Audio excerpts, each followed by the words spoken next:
Aujourd'hui, on est dans l'exploitation maraîchère de Hétor Lenné, la ferme des Alouettes, qu'il a débuté il y a 6 ans. Il a tout monté.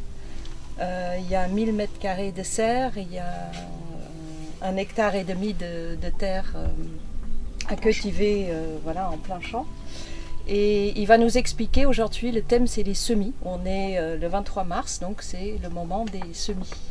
Donc qu'est-ce qui se passe aujourd'hui dans la pépinière, Hétor? Alors aujourd'hui la pépinière est pleine. Ce sont des légumes qu'on a semés il y a entre 2 et 3 mois. Et en fait chaque légume a des particularités différentes. Alors nous on sème en fonction de la lune. Il y a 4 grands types de légumes. Les légumes fruits comme les tomates, les légumes racines comme les carottes, les légumes fleurs comme les brocolis et les légumes feuilles comme les épinards. Donc nous on sème en fonction des jours. Donc on est dicté par un calendrier lunaire qui est différent tous les ans et chaque journée est dictée par la lune. Donc par exemple ici vous avez des fenouils. C'est des fenouils qui ont été semés il y a environ 1 mois et demi et ils vont être mis en terre la semaine prochaine. Et ça permet quoi de déjà les faire en pépinière? Ça te fait gagner Alors du l'avantage temps, de les faire en pépinière, c'est que déjà de prime abord on choisit ses graines, on peut choisir ses variétés et ensuite on gagne du temps sur l'herbe. En maraîchage biologique, sur la mauvaise herbe. Sur la mauvaise herbe. En maraîchage biologique, le but c'est toujours d'être en avance sur l'herbe, de bien gérer l'enherbement. Donc le fait de démarrer des semis comme ça, on met une graine par trou. Et une fois que le plant est au bon stade de repiquage, donc on attend d'avoir 3 vraies feuilles sur le plant, on le met en terre et on a gagné environ 1 mois à 2 mois sur l'herbe. Ensuite, on n'a plus qu'à gérer l'irrigation, donc les besoins en eau, et contrôler la croissance du légume. Voilà. Et une récolte un peu plus tôt. Une récolte un peu plus précoce. On essaye de faire le maximum de plants. Les seules graines qu'on sème en direct, ce sont les radis, les navets, les carottes, les panais, voilà, des légumes racines. Les échalotes? Alors les échalotes, nous on utilise des graines. Déjà c'est moins cher à l'achat que des bulbilles et ça permet d'avoir un meilleur rendement et aussi une meilleure conservation. Donc on sème 3 à 5 graines par trou, on attend 2 mois et une fois que le plant fait 20 cm de hauteur, on le repique.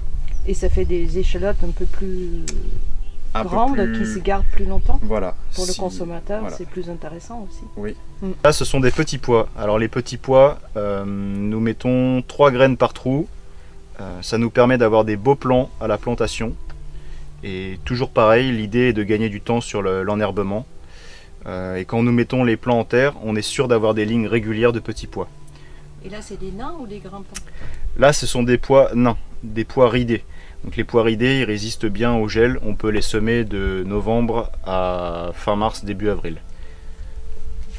Et là, tu as prévu une dizaine de plaques en petits pois? Ici, sur la ferme, on fait 3 séries de petits pois. Sachant que la récolte ne dure pas très longtemps sur le petit pois. Donc ça, ce sont des petits pois qu'on consommera début juillet, normalement, si tout va bien. Alors ici, nous sommes sur une culture de choux, plus précisément des choux chinois. Voilà. Donc ce sont des choux qui ont été semés fin janvier. Et on peut le voir, les racines remontent sur le plant. Donc ceux-là vont être en terre en fin de semaine. Le chou, il est assez gourmand, donc il faut que la terre avant soit assez riche. À cette époque-là, on n'a pas de problème. Par contre, arrivé au mois de mai-juin, on a des vols d'altise assez violents, donc on les protège avec des filets anti-insectes. Parce qu'en bio, évidemment, on n'utilise pas d'insecticides. Donc pour se prémunir des ravageurs, on pose des voiles anti-insectes qui permet aux femelles de ne pas pondre sur nos choux. Donc là, on a le chou chinois. Ici, on a Joi Choi. C'est d'autres choux japonais, voilà, qui sont bons aussi à être piqués. Merci Hétor de nous avoir montré l'activité dans la pépinière.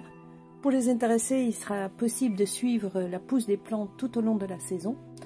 La prochaine thématique sera le sol enrichi de fumier de cheval, de compost et de BRF. À bientôt!